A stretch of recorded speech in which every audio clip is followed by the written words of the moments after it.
Field marshal Syed Asim Munir نے دو ٹوک اعلان کیا ہے کہ فتنہ الخوارج، فتنہ الہندوستان اور ان کے سہولت کاروں کے خلاف کارروائیاں منطقی انجام تک جاری رہیں گی۔ بلوچستان میں امن، ترقی اور استحکام دشمن کے ہر مذموم منصوبے پر غالب آئے گا۔ جی ایچ کیو میں 20ویں نیشنل ورکشاپ بلوچستان کے شرکاء سے ملاقات میں آرمی چیف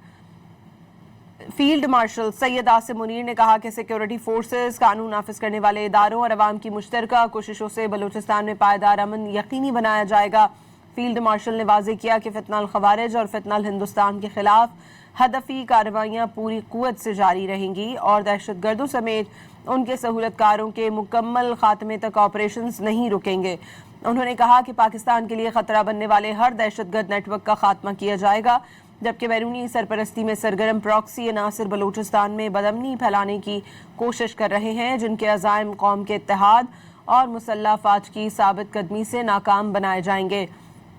فیلڈ مارشل نے بلوچستان کو قدرتی وسائل سے مالا مال اور پاکستان کا فخر قرار دیتے ہوئے کہا کہ صوبے کے محب وطن اور باصلاحیت عوام اس کی اصل طاقت ہے، جبکہ وفاقی اور صوبائی حکومتوں کے ترقیاتی منصوبے بلوچستان کی سماجی معاشی ترقی کو مزید مضبوط بنا رہے ہیں۔ انہوں نے قومی یکجہتی کے فروغ،